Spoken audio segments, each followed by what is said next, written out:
being confrontational, being known as the guy who's confrontational, or the girl. My apologies. Thank you.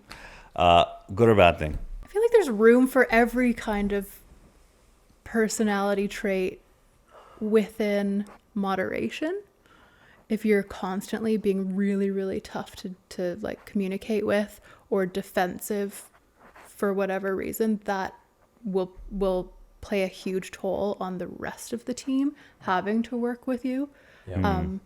But I feel like you also have that perspective. Like, you are a confrontational person, and you have a different perspective to offer to the team when it comes to like problem solving.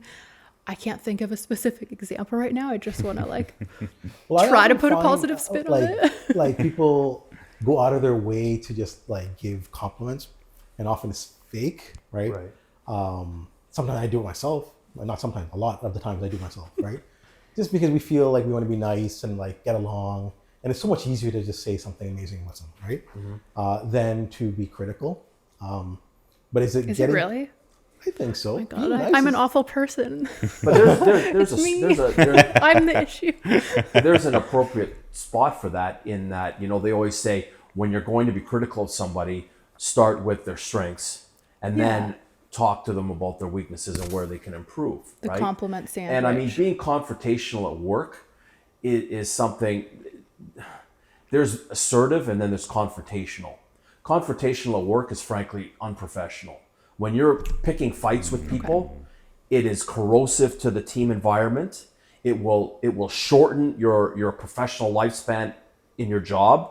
It will curtail opportunities that otherwise would have been open to you. And in the most extreme circumstances, it will lead to you being terminated from your employment. So there are ways to have difficult conversations, for sure. And for those out there who tend to be more assertive, there are ways that you can learn to get your point across, yet accommodating other people's perspectives and feedback.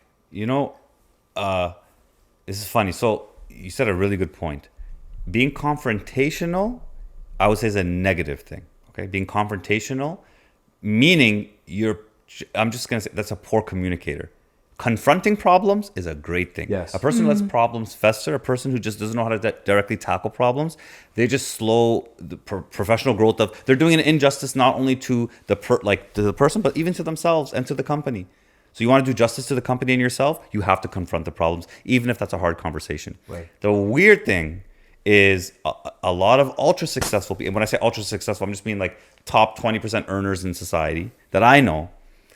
A lot of them disproportionately are confrontational, not confronting, meaning they are offensive. They like bully first, like they say they're a bully, but they end up getting what they want. Right. Whether it's as simple as I'm going to call Rogers and tell them I'm not paying this overage fee, and the person on the phone's like, but you went over. Your contract's 50 gigabytes and you did 200. I have to no, and they argue, and guess who gets the discount? Right. That guy. Yeah. So from like a personal point of view, everyone hates that guy, but somehow that guy gets what they want. Notice how you're saying kind of guy. Yeah, man. Look, guy is, there's like a royal plural in language in English. I'm just using guy as like it accompanies both. But, and I know you didn't mean that at all, but I will put that spin on it as well, because from a woman's perspective, it is no longer assertive, it's aggressive. And we get penalized for that. We have that like extra layer of expectation to be able to come in immediately and know exactly how to communicate properly without offending anyone, regardless of the scenario. If your coworker punched somebody and you have to deal with it, you can't be like, what the fuck, man? Yeah. You have to be like, let's calmly talk about this and let me understand why you punched this person. Because it will come back on me because I reacted. I think that's more an HR thing. And I always say that from experience as an employment lawyer and dealing with HR professionals day in and day out.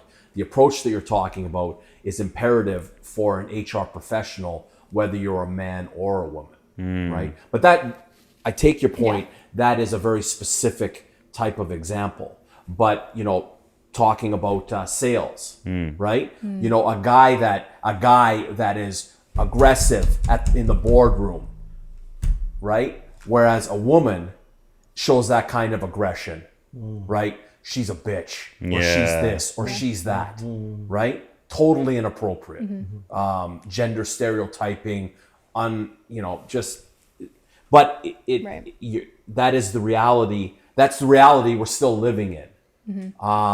It's changing, right? And but that is still the same. But it's a skill. I remember when I was corporate in-house counsel, the company I was working for, the theme for the year was difficult conversations. Okay. And a book was given out about it, how to have them, and there was a real emphasis on teaching people how to receive difficult and how to participate in.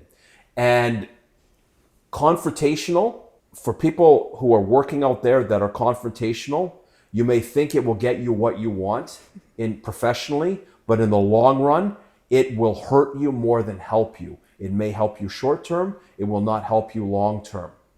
But the good news is, if you're confrontational, you can learn the skills to transform that aggression into more constructive, positive conversations that, yes, may be difficult, Yeah. but it's a skill you can learn. And you know why? Because confrontational people, the reason they're like, well, if I'm confrontational, it means I have an opinion on something that I want to confront. Right. Whatever the top. So that means you have, whether it's backed up or not, you have an idea that what I'm hearing needs to be confronted. For whatever, what I'm seeing needs to be confronted. So you're right. You have the information, just the way you've been presenting it or the way you've been addressing it is poor. So being confrontational, we'll say bad, right? Can we agree? But confronting stuff, good, right? However, if you're a woman in the workplace, you have a different sort of, unfortunately, you have a bias to overcome. Again, I mean, I don't make the rules. It's just the game is the game. Although in my experience, I guess I don't really deal with that. I've never even really dealt with confrontational women in the workplace.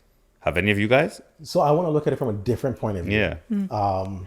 So I think the behavior of being confrontational and just being rude and aggressive, I think we can agree that there's more drawbacks than positive. Agreed. Yeah. But I've been in many organizations where when I joined them, I found you ask how this is going, how that person is doing, it's all positive. Right. Oh, great. Awesome. Good. Everything's fantastic. Everything's fantastic. You talk to management, they're really worried about the direction of the company. So I come in, I'm like, how does this make sense? Management saying there's big concerns. Every single employee saying everything's fantastic, everything's the best. Then I realized that this team had been basically working for a period of time just saying nice things to each other. Right. Because it's easier, right? Like, Rami, you're doing awesome. It's great. Because it's harder to say, Rami, can we have a chat? Look, I didn't really appreciate this, and your work was really sloppy. Like, who wants to say that? Like, who wants to tell someone that, hey, you're doing a bad job, right? It's so easy to say you're doing a good job, high five, pat on the back, but who wants to say, and especially when they think they're doing a great job, to say, hey, Alex, I don't think you were really, you're not being effective here. I've witnessed you. So I think having that ability to be direct in a good form, good tone, is, I think, a missing art. But where do you get to learn that anyway? Think about it. Well, I that's suck the at hard question. conversations at work. Yeah. And it took me so long. Even still, I think it's honestly the suck. old, I think the But where do you past learn that? generations that were, I don't know what it was, but they were so much better at having tough conversations in a nice tone. When I often have it is like, I just like hold it in, and just like blow up, right? Whereas, certain people, they just are able to confront it in a professional tone and do it like as early as possible rather than it Delaying build up it and fester. But I'm saying, when you did school projects, did the teacher ever say, hey, I know you're I was really gonna bring pissed up the off? school Yeah, system. like, Yeah. but did Bob really screwed up? Okay, so Vanessa, talk to Bob. Like, tell him that you don't appreciate that he's not doing this again. Instead, it ends up just being one guy does the project, one guy slept Right. last minute, and that's just and that's everyone the joke. harbors resentment. Yeah, and you, literally, and you go through and you graduate school, and that is how like group projects happen. That's a really good point. It's like clear communication skills should be taught from like grade 1 to grade first grade to 8th grade and beyond as a requirement. Taxes should also be taught, just as a side comment. Money. Money in general, and like investing. But it's on the onus of the person to seek opportunities to learn practice how to have those difficult conversations. Right. And the word difficult is already like, oh God, Yeah, I don't want to yeah, learn yeah. that. Like, I don't want to learn. I don't want to be in those scenarios. It's almost like the school system, or there should be some larger structure that just gives opportunity to everyone in general. Like, here's how you deal with these Tough difficult conversation. situations. The closest that Yeah. you get is like a breakup or something, or like a fight Right, with your yeah. girlfriend. Like, so if you're a person that didn't even have that and you finish school, oh man. Well, I know Right, people if you that are just in had it management. easy the whole Yeah, time, yo, that's and all of a nuts. sudden, like, you Well, might not be the easy, but it confrontational could be one. just like you avoided it and you let things Or build up. avoid it, And, yeah. and like I have people that are in management probably for 20, 30 years in their late 50s, 60s, and they aren't good at it, right? Like they Interesting. can't, they struggle to give constructive, direct criticism. Does the company You move ask- forward though? What's that? Have they helped the company move forward? Yeah, they have other talents, but what happens is a lot of the core issues of the company were built up because of, not confronting, not being able to have the conversation that needed to be had, right? And basically everyone sweeps it under the rug, sweeps it under the rug, sweeps it under the rug, and then there's a disconnect or a gap of expectation between management Yeah. or a stakeholder and what's happening, right? It's not easy. It's also over empathizing. Like I over empathize a lot of time for my team members, like the ones that I'm responsible for that I've hired for management roles, like a GM role. It's like I make excuses for them. The sales aren't good. The economy. The reason he didn't have that call, he's busy. I overwork him. No wonder he's busy. Right. And I remember there was this one shop that we have. So we have a bunch of shops. We have one shop just underperforming, and I made every excuse in the book. And my employer kind of gave me the opportunity to like, okay, fine. If that's what you think it is, let's give it another week. Let's give it another week. And then one day he said, listen, man, I know you're not the type to basically, you don't like having hard conversations. Ultimately, he said, you're going to go today and you're going to say bye-bye. And I already have someone ready. And I'm going to prove to you that you said it was the economy. You said it was this. You said it was that. I've been telling you week after week. It's not, it's him. It's that person. And unfortunately, I had to do it. It was really tough. That move happened. And within 3 months, it's our top performing store from that. So I was like, that was my learning lesson of, not about confrontation, but part of not having difficult conversations is that you actually over empathize and you kind of like the problem is out. Right. That's not the problem. It's these other factors. You're justifying why that's happening. So I also struggle. I still struggle today, but I think I'm a lot more comfortable. It was because of one of my best bosses that taught me and mentored me about having it. Right. But he kind of did the same thing. It was like forced me to fire someone, and it was like the worst thing ever. And it was the worst firing ever. I'm trying to fire them, and instead of, hey, Rami, you're fired, or we have to let you go. We're moving on. Like I talked about everything except that, and then I had to kind of. I could imagine. Traumatizing. It was He's like, so wait, am I still hard. with this company? No, So you're it was not. such an unclear message, but I realized that, hey, that wasn't as bad as I thought, right? And then you realize after doing it once or twice, you get a bit better at it. Not that you should ever love firing people Right. or having difficult conversation, but you grow up and you learn that you're doing a disservice to that person and the company by not telling them the feedback. I fired people, and it was unfair because I never gave them the feedback, right? That hey, you're doing a bad job. You're doing a bad job. We talked about it behind closed doors and with other managers, but never to them. Yes. And eventually it got to a point where I had to fire them. And then I was surprised they were shocked, but I can understand why they were shocked because we never shared that feedback. You look in the mirror and you realize, sorry, one more point from my perspective that I want to hear you guys' perspective. One way that made me better at having difficult conversations was actually what you said.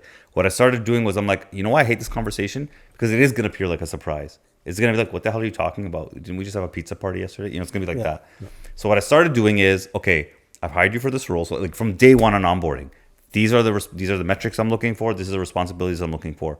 1 week passes, I do a review. This is where we're at. 2 weeks passes. Okay, now let's just say we're 3 months in. You're done your onboarding, your probation. This is what I'm expecting. No more hand holding. This is like every week I would set expectations and trust but verify.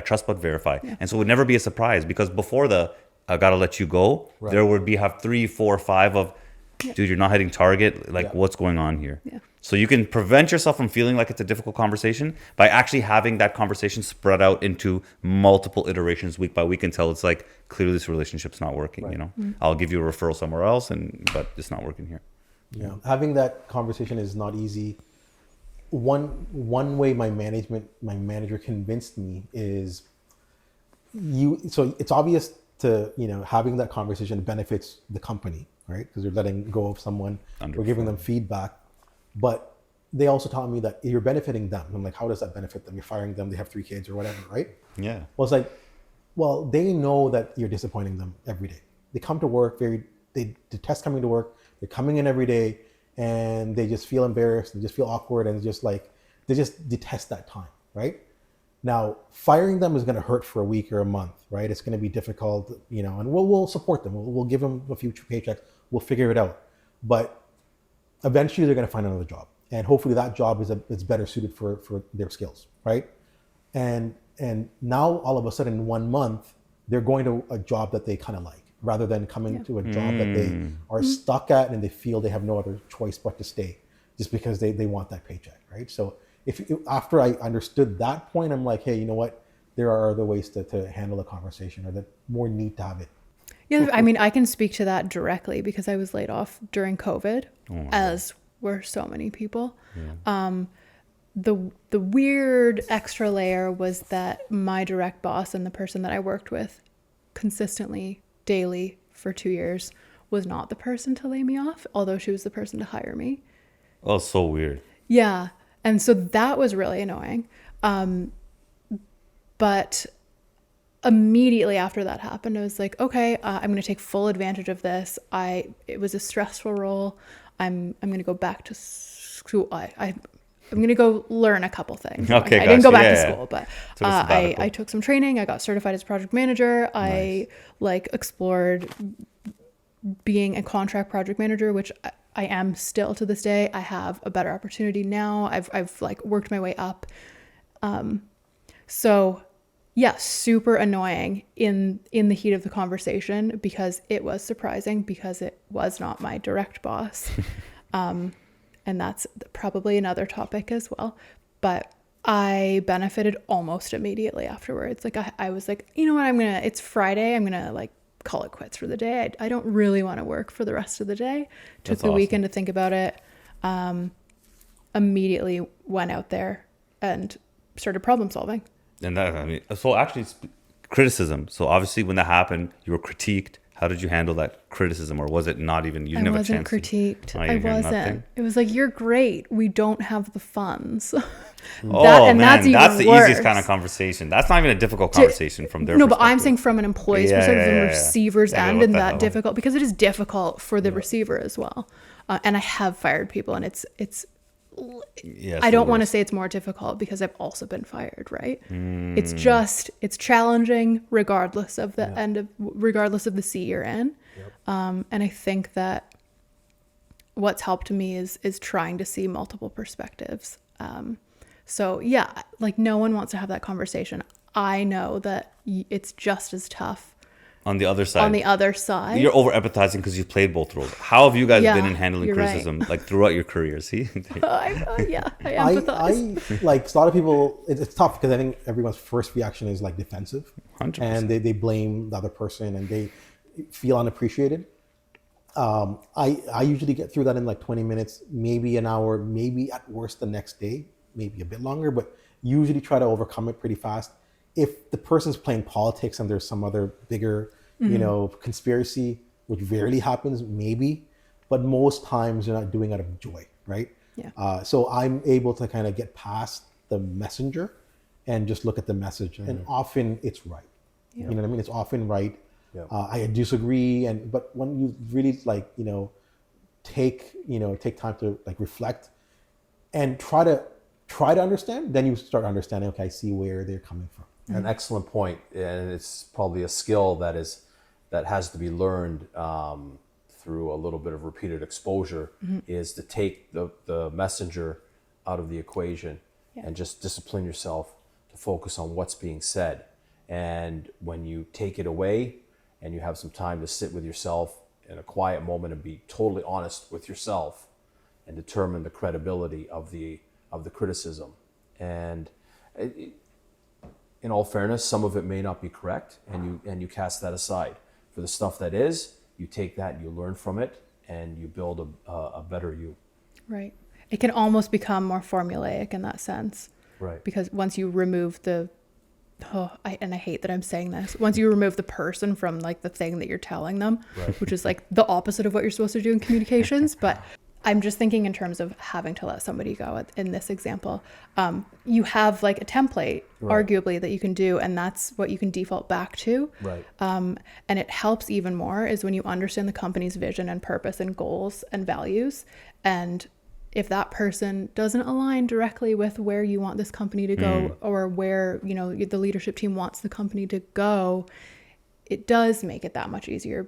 And you can say, you know, our values are this. Are they yours as well? Can you honestly say that they're yours, or are you just like hoping for a paycheck at this point? I mean, like, you don't say that, but like when I receive criticism, and I learned this over time.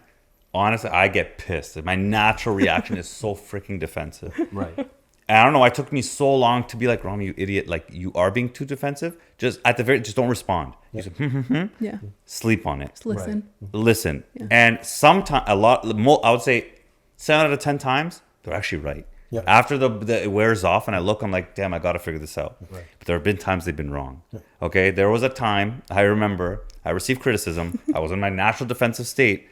It passed, but that feeling was still there. So my response, it was about like we feel like you're not doing well in this part of your role. I think it had to do with retention. And I was just like so furious for whatever reason. And so I became a lawyer for myself. I said, okay, here's the numbers pre-company. Here's the numbers in the last 3, 6, 9 months since I've been in this company. Every number's up. In fact, the only departments that are failing are ones that you guys are not even directly overseeing, blah, blah, blah, blah, blah. And I sent a long email, and I did receive an email saying, you are right. And it was like the best feeling in my life. But that's like the 1 out of 10 time in my life that I get that. The truth is, when you receive criticism, just know you're going to be pissed off. And if you're not, then I mean, you don't have a backbone, or you already knew, you don't care, or you... Or I don't you've know, like, received it so often that you just that here makes we go no sense. again. If you take pride in what you do, you're gonna be pissed when someone says you're not doing well. Right. Like if you've actually been working hard and trying to, get, and then they say you're not doing good enough. If you're not pissed, that's just weird. Yeah. Just give it time. Yeah. Final point on this. Yeah. You're I fired. think self-reflection. Self-reflection. Self-reflection is very important. Always observe yourself. Right. Know what you're good at, what you're not good at. If someone's giving you criticism, it shouldn't really surprise you. Now, of course, sometimes it does, but if you're reflecting on yourself on a daily basis, what am I doing? How am I improving myself? Am I getting better? As long as you're reflecting on yourself, what you're good at, what you're not good at, being your own worst critic, I think, that critique is not going to be surprising to you. Look, any of you guys watch reality TV? No. Never. You've never watched. You didn't watch Survivor and American Idol. I did watch Survivor. Yes. You watched all those. We've all watched something at some point. I watched Survivor. We say like, look, managers, like someone who's managing you, who's going to give you criticism, often has the luxury of time to actually observe you as like from the aerial view and see what's wrong. Right. And so obviously when it comes at you, you don't realize it, but that's the luxury they have to be able to provide you that critique. Think about when you watch reality TV. All of us have watched something. We're literally like our managers were critiquing. It'll be like a cooking show, and they're on a time crunch. And like, oh, they're so dumb. Why they use the chocolate? They should use this. Right. Don't get mad at them, at your manager. We all do the same thing. Yeah. When we have the luxury of time to sit at the back and I think they call it a backseat quarterback or whatever. Armchair quarterback. Armchair, yeah. We all do it. Right. So when the manager does it, just remember the time that you watched Survivor and said, why'd he eat the cricket? He should have ate the snake. Like we all do that when we have that luxury. Right. So just think of it the same way. Yep. Well, I think there's an opportunity too to be, as an employee, again, you can like mitigate those shocking moments where you are receiving critiques from your manager by setting up like weekly, regular bi-weekly one-on-one conversations to ask, what am I doing wrong? Yep. Is there anything that you want to red flag right now so that I can like focus on that? What are you happy with? What can I like chill out on? What am I like over promising? As an employee, you can actually train your manager to do that if they're not doing that themselves. Because there's many managers out there that don't know the art of managing. They're in that position because they were very good at what they did before. Battlefield higher. Yeah, exactly. Right? But nevertheless, if they don't have that quality or initiative to do that, or the company doesn't have that structure to do that, you can definitely, as a self-aware employee, coach your manager along to start giving you that kind of feedback. So that's a great point. Yeah, it's all about like open communication, open, ongoing, consistent communication. Yeah. And hopefully you're in that place where you're comfortable enough to have those conversations with your team and your leaders and your employees.